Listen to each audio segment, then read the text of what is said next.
Hi, this is Jen Rubin, and this is Jen Rubin's Green Room. We're here with a special edition in the wake of Trump's appearance at the National Association of Black Journalists.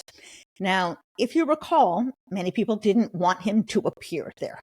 Well, it was a darn good thing he did, because that interview was the single most effective encounter that the press has had with Donald Trump since this election season began. And it was because the journalists, three African-American women, actually asked questions he did not like, and they followed up with him. I know, what a concept. For example, Rachel Scott of ABC began the interview by reciting all the racist things that he had said, which of course put him on edge, and she reminded him that she was simply quoting what he said. We had another reporter who, after Trump made the very familiar but incredibly false and misguided statement that Democrats are in favor of abortions after birth, which is nonsensical, of course. She said, "Sir, that's illegal in every state." Have you heard a mainstream reporter do that? Did we hear those types of questions in the CNN debate?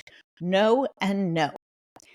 We heard, for example, a direct question: are you in favor of pardoning the January 6 convicts who, for example, put out an eye of one police officer? Gosh, why didn't we hear that question at the CNN debate? What those reporters did was that they asked hard questions. It wasn't necessary that they then follow up and say, "Oh, that's a terrible thing to say." He was revealed for what he is: a thin-skinned, racist maniac. And you know how we know it was so successful? Because for the first time in this election cycle, we saw actual Republicans criticize him and step away. We saw people like Scott Jennings, who is the toady who appears for Republicans on CNN, in a very graphic fashion, explain that Trump had done something in his bed, and now the question was whether he was going to change the sheets or roll around in it.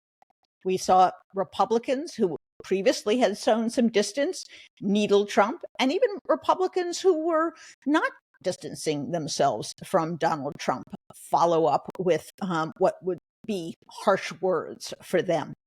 We also heard for the first time him put to the test as to whether he really supports his vice president, J.D. Vance. And he very auspiciously and very deliberately said, vice presidents don't matter. Now that's news. That's a question. Now, in fairness, of course, J.D. Vance had not been chosen before the CNN debate.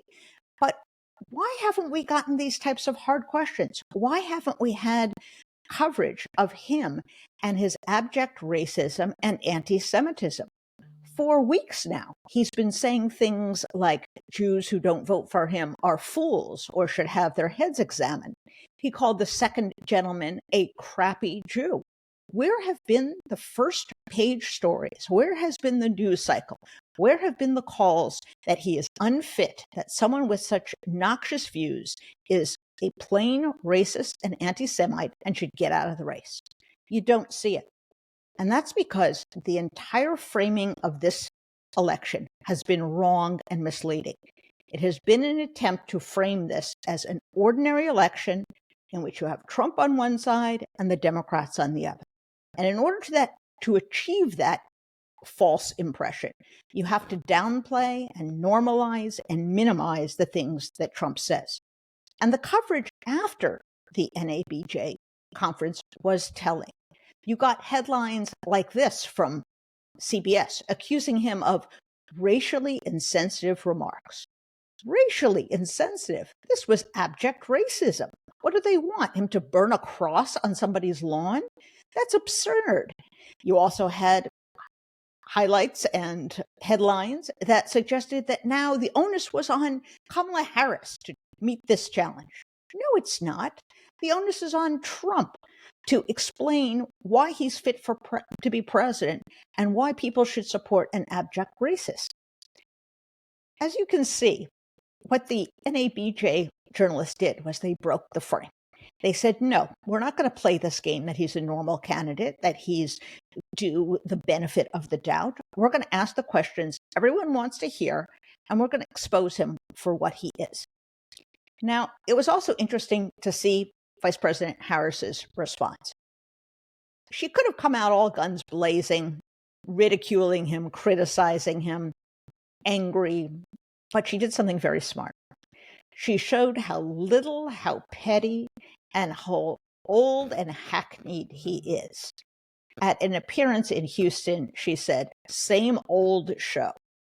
In other words, aren't you tired of this guy? Do we have to listen to this offense? And she made clear that the problem was not her. The problem was that he is disrespectful, is hostile, is divisive, and that the country deserves better. That's presidential talk. That's the way you rise above Donald Trump, and that's the way you put him in his place. So I give kudos to the Harris campaign, which has been remarkably disciplined in the 2 weeks that they've been in this race. It's hard to believe. And as we speak, of course, she is sewing up the nomination formally by getting the delegates to return their ballots in the roll call system. But I think this was a consequential moment. And it is a telling moment in that it doesn't take much for the rest of the media to be embarrassed, frankly, because they're not doing their job. They are not confronting Trump. They are not keeping up the constant drumbeat of criticism the way they did for President Biden. For 3 weeks, they hounded him to get out of the race. For 3 weeks, they pursued Democrats to say whether they supported him or not. For 3 weeks, they consulted every geriatric specialist they could find.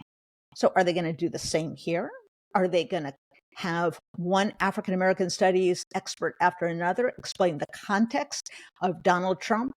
Are they going to explain the context in which first he questions whether the first African-American president is legitimate through his birtherism, and now he questions the race of the second potential African-American president? Where is going to be that same exacting scrutiny that we saw for President Biden?